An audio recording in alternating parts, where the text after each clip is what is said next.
So in this video, a couple of replays in the Highlander, which is the Ultimate Season Pass tank. In the current season, it's a tier 10 Chinese heavy tank. It's got 530 alpha, 3-shot autoloader. It's a very long reload and a very long intro clip as well. I don't really think it's worth it. It's not an enjoyable tank to play. It's just, as you can see, it's just a bit sluggish. The reload's very long, the intro clip's very long, the alpha isn't anything particularly high. So yeah, it's just not a very good tank really. It's not particularly enjoyable. It does have some quite nice front armour. It does have a bit of some good gun depression as well, so you can actually use ridgeline, which is quite nice. But it just doesn't seem to have anything really going for it. If the reload, I think the reload probably needs about 3 or 4 seconds at least knocked off, and then that would make it a bit better, or maybe just make the intro clip 3.5 seconds, something like that, rather than the 5 seconds, because the amount of times that people they just get round the corner away from you. But yeah, I think it's as part of the Ultimate Season Pass, 6,000 gold. I know a lot of people are saying that this tank would be pretty much 4,000 gold. I mean, that's still sort of 10 to 15 pounds. Probably, as I said, isn't worth it even at that price. I think after this season, when it's available like 3xp or for gold at sort of full price or at a slight discount, definitely not worth it. Unless it's like the last tier 10 premium you've got to unlock and you've got the 3xp, then yeah, go for it, I suppose. But yeah, it's difficult to recommend the Ultimate Season Pass. I ended up getting it because I thought it'd be quite good, a bit of a fun tank to play. But yeah, I think just the overall sluggishness of the tank, the long intro clip and long reloads, it just doesn't. It's not particularly fun. So we're on Ghost Town. It's probably quite a good map for this tank. Although saying that, close quarter brawls, you can't really use the autoloader to go around the corner like this and dump your clip into someone. And also now we're on a massive reload, so it's not as though we can get particularly stuck in and brawling, because we've still got just over 20 seconds left and we're not halfway through our reload. There's not really a lot we can do with this massive reload, unfortunately. Yeah, just thinking where to go really. I don't want to be isolated. I was going to push round to the east and try and block those tanks off, but thinking not going to be much use without my team.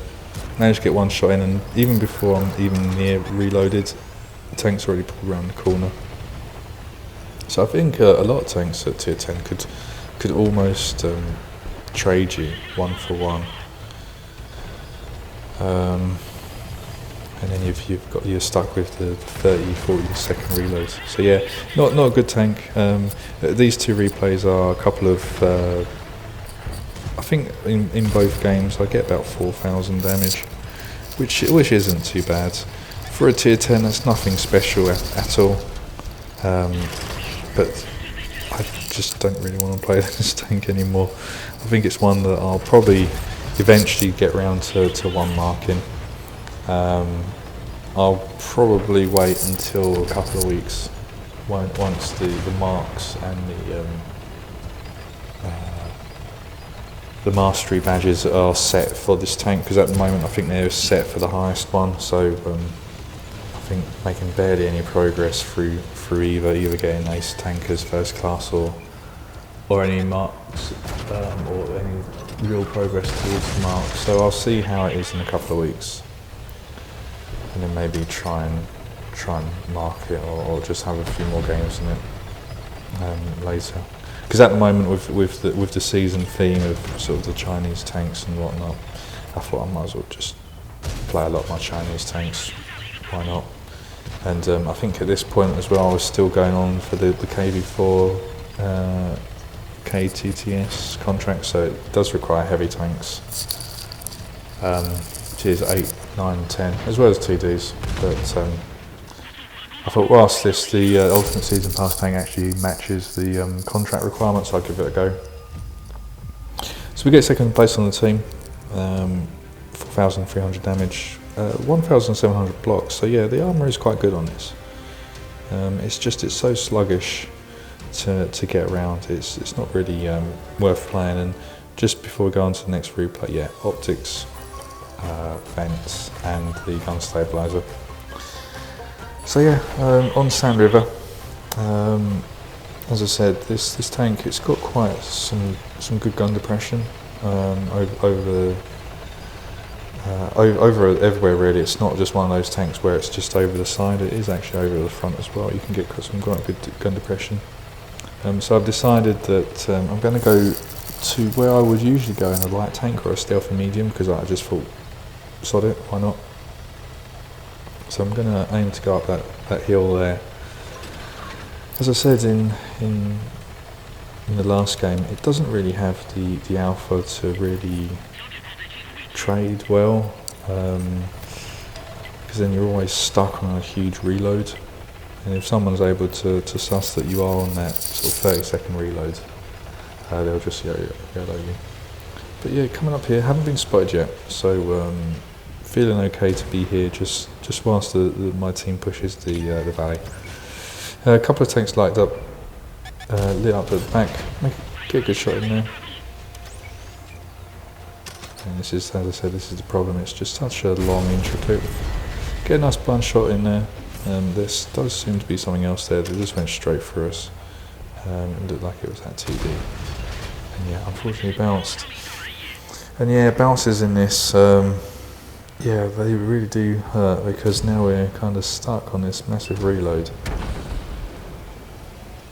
Sort of a couple of other tanks, just thinking off the top of my head, the T-77, which is another premium heavy auto-loading tank. That has quite a long reload as well, but that's got a fairly good intro clip, and it's got really high pen.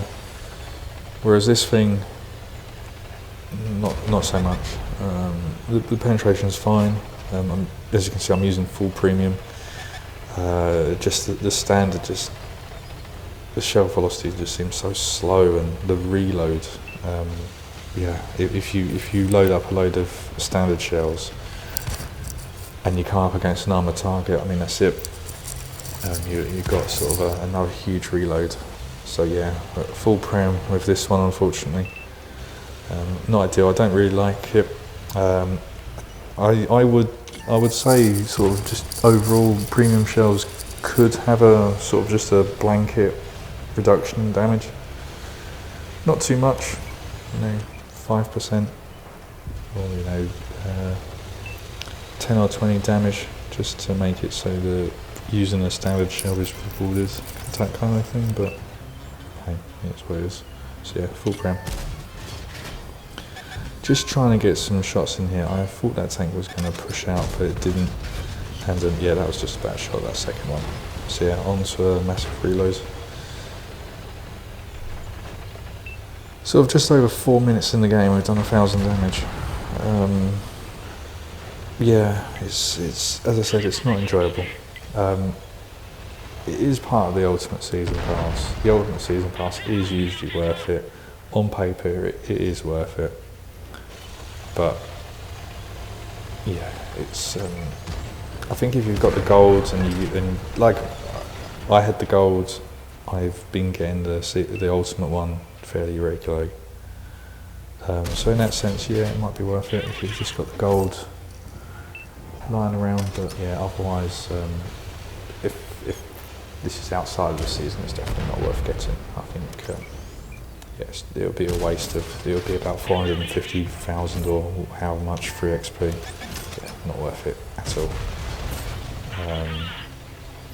So yeah, it's a shame, but I mean, I think the last few seasons they've made a mistake where the tanks have been a bit overpowered.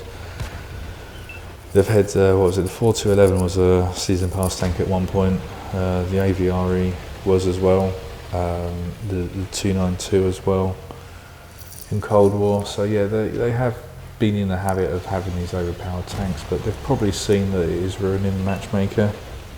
Not too sure how many people have done this as well, but particularly when sort of the AVRE came out, I just avoided tier 8, 9 and 10 just completely, as well as the 4211 when that came out. I just avoided the era 2 completely as well. So not too sure if they've seen that and decided it's not worth damaging the wider game.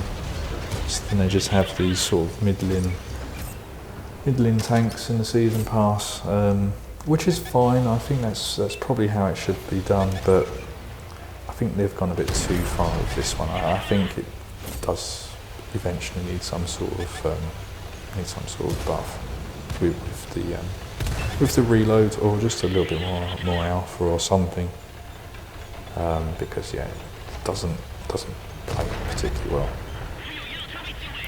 But anyway, we've spent nearly 6 minutes in this position. We haven't really been pushed. Now these tanks are coming around. The mouse in particular is concerning me. I'm using this wreck just to help.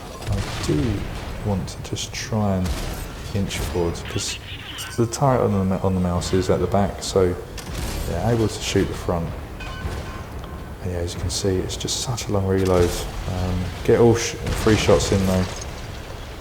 And this is the thing with this tank, it was kind of not a very good game. I'm now sort of up to just under 4,300 damage. Got some nice assistance in as well and blocked some damage. But yeah, without that mouse and getting 3 nice shots in there, it would have just been a bit of another non-game. But yeah, it's there isn't anything particularly going for this tank. The armour's okay, I suppose. I think that's what I said in the last replay as well. The armour's quite nice. But yeah, I think ultimately getting the Ultimate Season Pass, as I said, on paper it's worth it, but I think you just need to have a look at these replays and have a look at other people's replays in it and think, is it something that you would play, like really? And yeah, I think it can be skipped. I usually always recommend the Ultimate Season Pass because the tank is either interesting or a bit unique, or it is quite strong. Whereas I think now it's, I appreciate it's not overpowered at least, but it just doesn't seem to be anything going for it really. Yeah, it needs some sort of buff around the reload. It just either help the intra-clip or the reload. And yeah, that's how we finished the game. So yeah, unfortunately the mobility's not there to try and mop up at the end, but we get 3rd place. So as I said, these are the 2 best games I could muster out of this tank before I just got sick of it. Yeah, it's average or below average. I think it's probably below average. I think it's bordering on bad, but for a season pass tank, I suppose it won't mess up the matchmaker.